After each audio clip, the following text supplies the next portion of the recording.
Finalista da Libertadores, o Palmeiras vive uma crise na véspera da decisão contra o Flamengo. Nesse momento, o time de Abel Ferreira vê o título do Campeonato Brasileiro ainda mais longe. E ainda amarga a marca de 4 jogos sem saber o que é vencer. Mas afinal de contas, como um time que vinha jogando tão bem e chegou a liderar o Campeonato Brasileiro, viu o seu desempenho cair, despencar de uma hora para outra? Eu quero te mostrar a minha análise nesse vídeo com 5 motivos que colaboraram para tudo isso.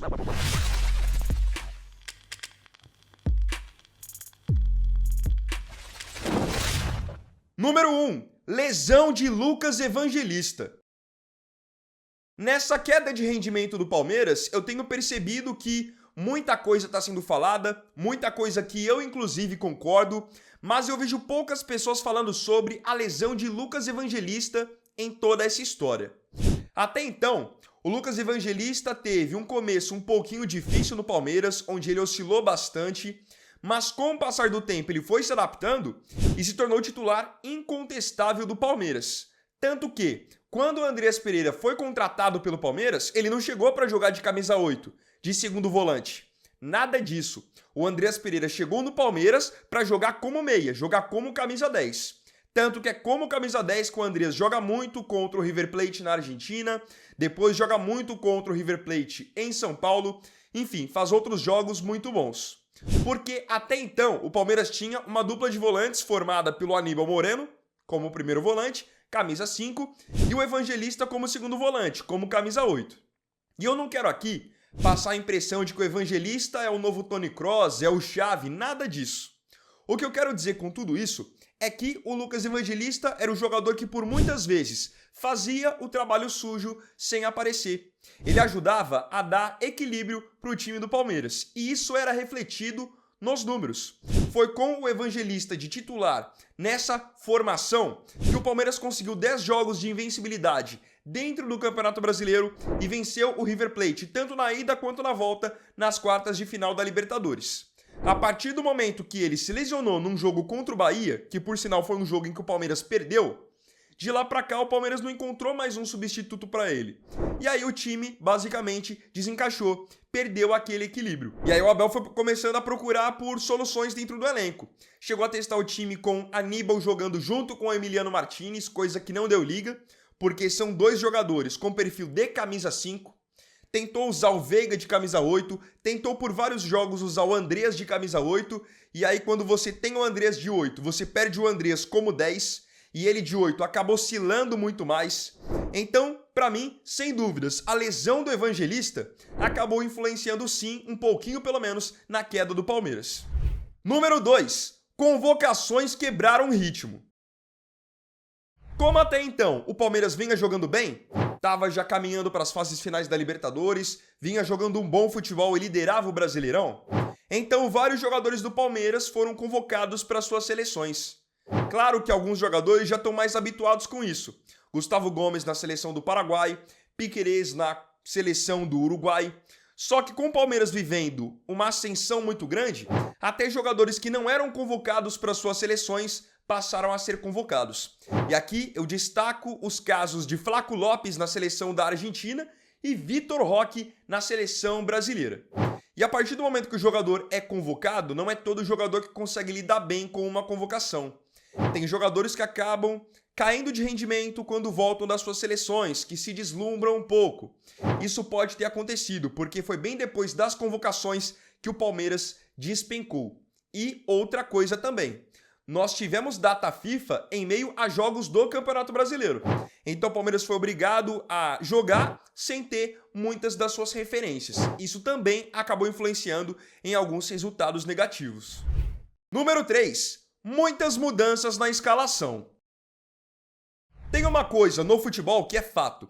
Quanto mais vezes você repete o time, mais chances você tem de ver esse time em formação repetida desempenhar um bom futebol, criar um bom entrosamento, e o Palmeiras foi perdendo isso com o passar do tempo, especialmente depois da lesão do Evangelista. Aí o Abel teve que lidar com suspensões, com lesões, com ausências por convocações, e com todo esse cenário adverso, sabem qual foi a última vez em que o Palmeiras repetiu uma escalação de um jogo para o outro?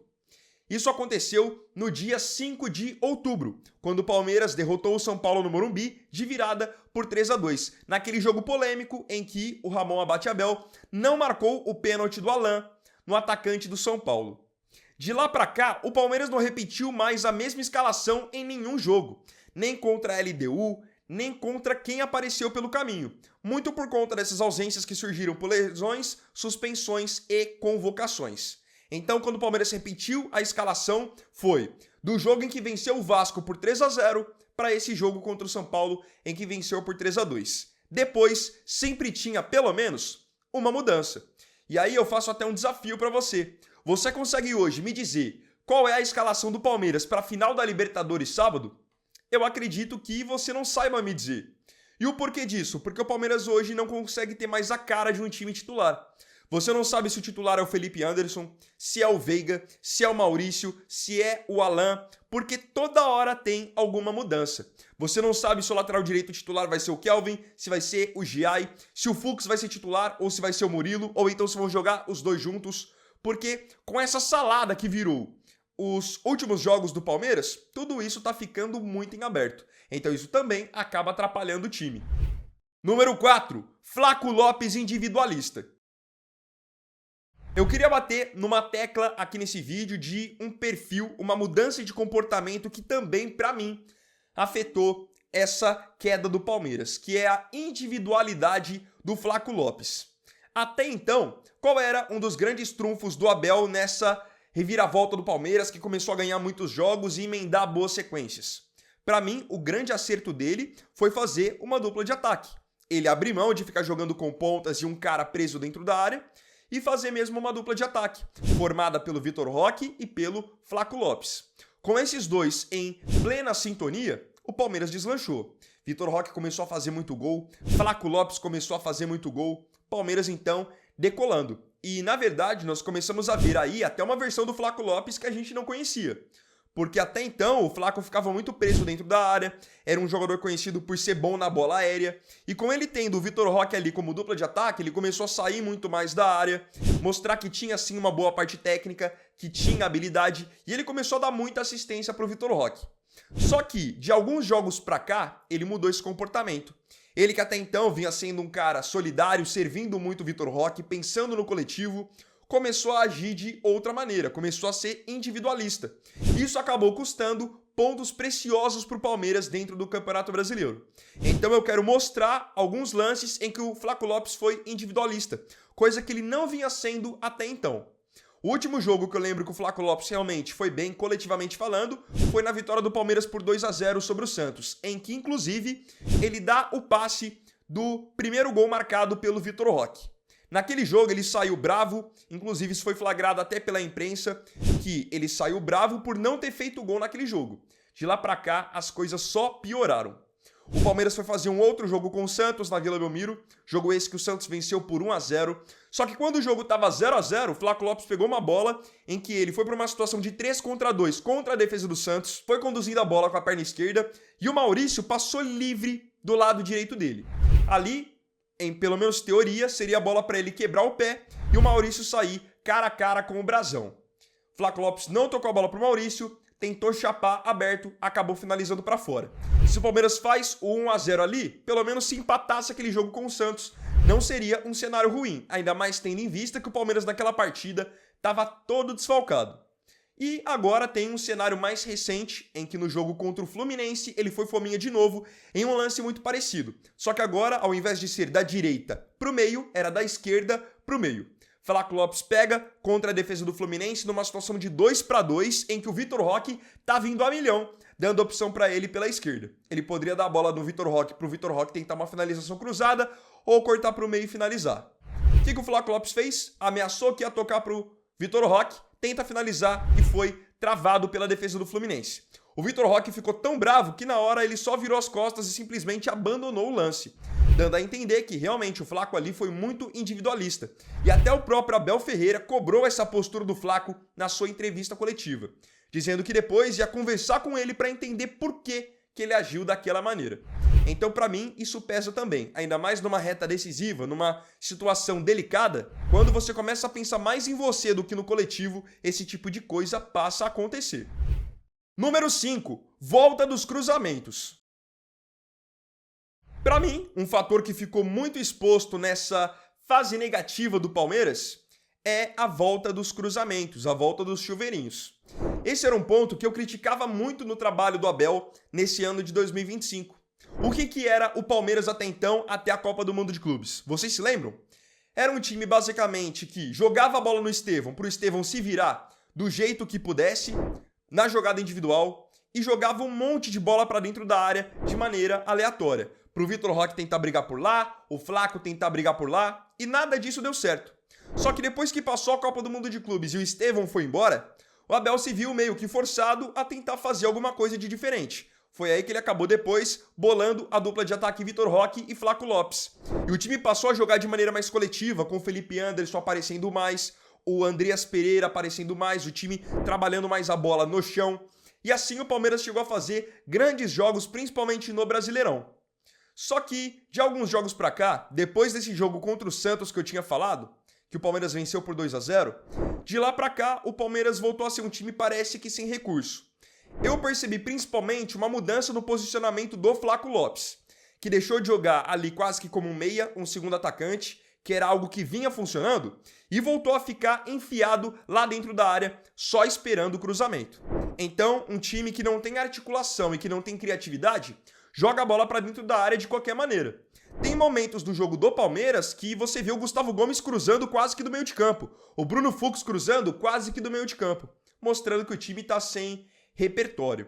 A gente pode ver isso nos números, tá? Tô com os números do SofaScore aqui para mostrar para vocês e depois, se você quiser também conferir mais números, totalmente gratuito, você pode baixar o aplicativo escaneando o QR Code ou clicando no link da descrição. Olhem só, tá aí na tela. Contra o Santos, quando o Palmeiras venceu por 2-0, jogo em casa, Palmeiras cruzou um total de 24 vezes, que é um número para mim compreensível, tendo em vista que naquele jogo o Palmeiras amassou o Santos. Realmente jogou muito bem. Agora, quando a gente vai para os jogos contra Vitória e Fluminense, que foram dois jogos em que o Palmeiras jogou mal e se viu pouco criativo, o número de cruzamentos subiu, justamente refletindo essa falta de criatividade do time. Então, ao invés dos 24 cruzamentos que aconteceram contra o Santos, tanto contra o Flu quanto contra o Vitória, o Palmeiras cruzou por 35 vezes. E assim, para mim, cruzamento é você jogar a bola para dentro da área de maneira consciente. Você olhar quem tá lá e procurar aquele jogador. No caso do Palmeiras, não dá nem para dizer que é cruzamento, é só uma jogada aleatória de bola para dentro da área. É isso que acontece por muitas vezes com o Piquerez, tem acontecido com o Kelvin, por muitas vezes os zagueiros chegando para fazer isso. Então isso mostra que o time não tá mais no mesmo ritmo de antes. Isso significa que não vai ganhar a Libertadores, que não tem chance?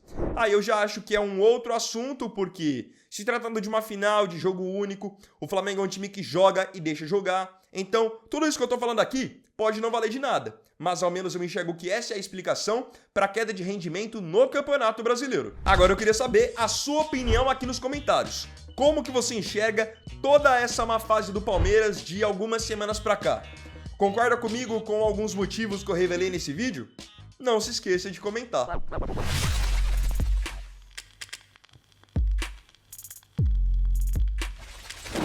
Então, bom galera, esse vídeo aqui foi o segundo dessa terça-feira. Eu agradeço profundamente a você pela companhia em mais um vídeo. Se tiver gostado, deixe o seu like, se inscreva no canal e compartilhe também. Então é isso galera, tamo junto, até amanhã e até o próximo vídeo. Fiquem com Deus. Vini Wagner aqui, valeu, falou e fui!